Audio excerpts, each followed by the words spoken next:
जय जगन्नाथ जय जय जगन्नाथ जय जय जगन्नाथ महाप्रभुंकर भय शरणारविंद जुगड़े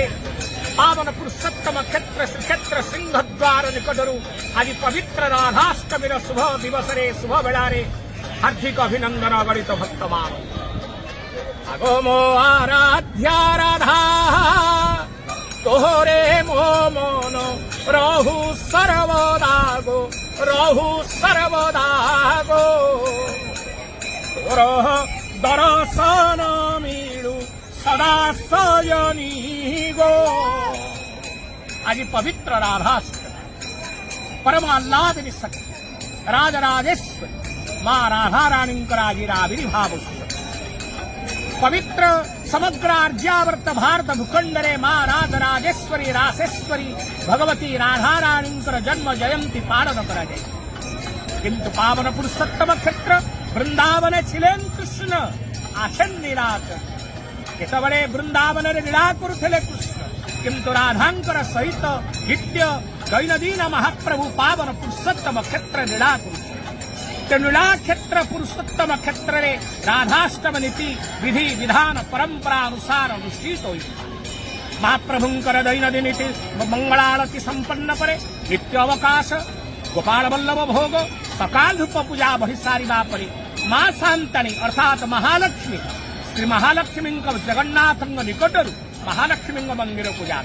सेठारे बाजणा बडकडाजी आळती वंदापना अनुष्ठित होई प्रत्यावर्तन करती जगन्नाथ महाप्रभु मध्याह्न धूप पूजा बहि सारिबा परे सुदर्शनं महाज्वालम कोटि सूर्यं समप्रभोः अज्ञानं तिमिरान्धस्य ज्ञानिनां मोक्षदायक स्वयं भगवती स्वरूपा भक्ति स्वरूपा शक्ति स्वरूपा जुपराज चक्रराज सुदर्शन मध्याह्न धूप पूजा बहि सारिबा परे बाहर को विजय कर दलितापति सेवक माने तांकु सभक्तिर सहित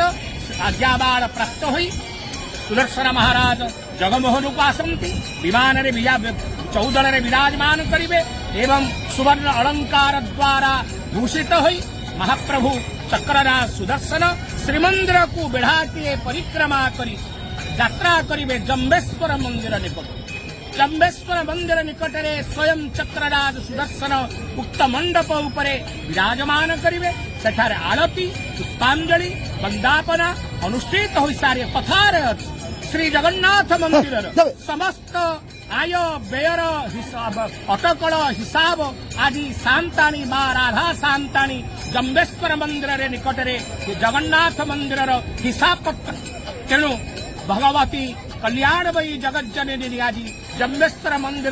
मंदिर हिसाब पत्र बुझे माधाष्टमी नीति पर्व पालन हम प्रत्यावर्तन करेंगे तेणु श्रीमंदिर आदि यथा विधि विधान अनुसार महाप्रभु राजराजेश्वरी राधा रानी जन्म जयंती पालन हम आज अति बड़ी जगन्नाथ दास उड़िया भागवत रचयता जगन्नाथ दासंकर आज आविर्भाव उत्सव तेणु आज पवित्र दिवस राधा रानी चरणारविंद प्रणाम समस्त जीवन आनंदमय हो सुखमय हो एति प्रार्थना।